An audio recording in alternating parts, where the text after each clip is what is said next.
this is how the sheath comes. It's just a leather sheath, basic leather sheath. Nice belt loop right there, 2 spots to tie something. I'll probably make a baldric setup with this, and I wanted to show you the sheath before I treat it with a leather treatment. And I have the Vengeful one right here, and it's all lubed up, right? I put some frog lube on it, and with Bark River knives you have to kind of squeeze the knife, because what will happen, and with the leather sheath I want to treat it with some of this frog lube, and I'm going to put it on the blade as I first put the knife in. That's a good habit to get into with the leather sheath, is oil up your blade before you put it in. Now, especially when you first put it in. Now, when you first put it in, you're like, uh-oh. See, it gets all oiled right there. It's good. You want that. Now, you're like, uh-oh, that's not going to hold it very well, right? Well, you have to squeeze these Bark River sheaths for the tension. Push it all the way down like that. There you go. And you kind of form it around, right? And you can wet form it, right? And it's going to be squeaky. You just have to use it and, get everything formed in there. And I'm going to treat this with a leather treatment. And these are solid, heavy-duty sheaths. I really like Bark River sheaths. I mean, excellent stitching, options. Got plenty of options that you can do. And I'm going to set this up after I treat it with leather treatment. I'm going to set it up in a baldric setup, because I think that's how this knife should be carried. Yeah, you got to make sure it's all the way in there, and that's not going anywhere. Look at that. They're quiet, right? Doesn't rattle. Now in the jungle, I do prefer kydex sheaths, to be honest, but Bark River makes a great stock leather sheath that's just basic and gets the job done. And honestly, you don't have to replace them, really. I mean, unless you really want to. I think they're functional and they work great. Okay, don't try this technique of opening a coconut in a situation where you don't feel comfortable and you don't have the skill. I'm showing that this large knife, even though it's a 9-inch blade, heavy knife, big thick beast of a knife, you can open a coconut, and I'm going to do it this way, and I have control of it in my hand. And just be careful and don't copy what I'm doing unless you've opened thousands of coconuts before, please.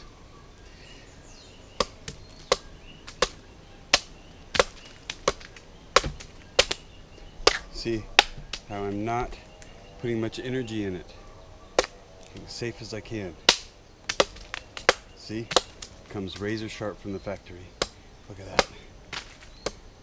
Shaving off these coconut husk, the fiber. I'm gonna get to the shell right now. Nice handle. And get up there. Right, and get control. We can come back. Get a little bit more leverage. Okay.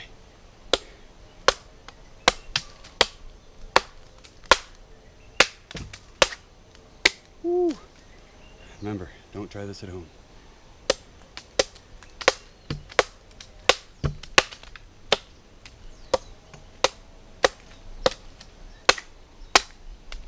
Got excellent control of the knife.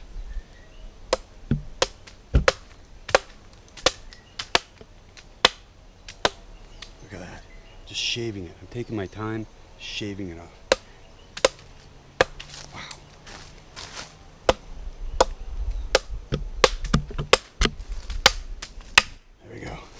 Here's the shell. Okay, look at that. This is going to be a good coconut.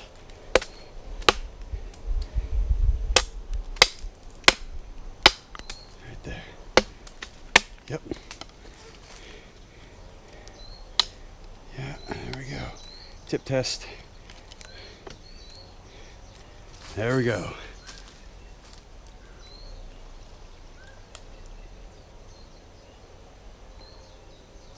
Yeah, coconut killer. Yes. Here's the sheath with a leather treatment on it. looks great, and it's functional. It's a great sheath.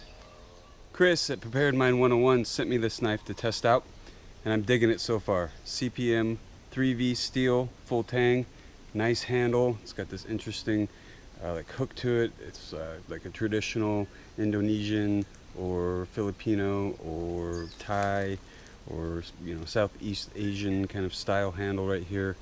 You can get right up on the blade.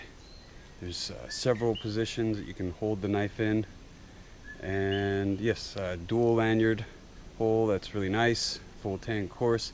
This is black Markita, or no, I think black G10, I believe. And with Bark River, they're made in America. You can get all sorts of different handle materials.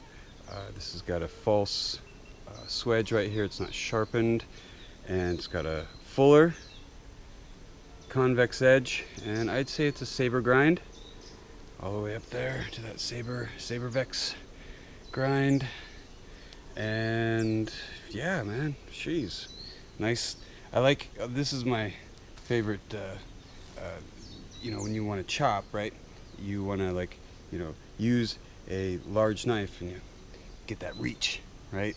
And for how long this knife is, and it's a 9-inch blade, you saw that I can open a coconut, with complete control, shaving stuff right off. It's razor sharp from the factory, awesome sheath, and they start about $250, and depending on handle material, they go up from there. Jungle approved. I definitely, I like this design. Wow, I mean, it's got the belly right here that gives it that chopping power, even though it's only a 9-inch blade, right? And I did watch Black Scout Survival's video, and he said that yes, of course, and I agree with him, growing up in the jungle, yeah, you can survive and use this one tool option, right? Indigenous people for generations and generations and generations have survived very comfortably just with the machete, right? But I would team this up with, like, let's say a Mora, like if you wanted to go on the cheap side, right? Or a Bark River Fox River, or a Bark River Bushcrafter, and then you would have an awesome combo. But as is, you can get right up there, do some carving, right? Get some finer detail. So one tool option, I don't really believe in it, and I would say a large knife or a machete would be the closest thing to a one tool option in my opinion. So I mean, this borders that description. Okay, I'm gonna wrap this video up right here. It's getting coconut patina. You can see that even the 3V gets a coconut patina. Awesome. I want to thank Chris for sending me this knife. I've got to do some testing, and there will be further videos on this knife as I test it and tell you all what I think. So far, jungle approved, definitely. Well, hit that like button. Please comment. I love all your comments. And make sure you hit the bell symbol to get notifications for when I upload a video. You can watch it and tell me what you think. And make sure you hit the red subscribe button. And until next time, hello.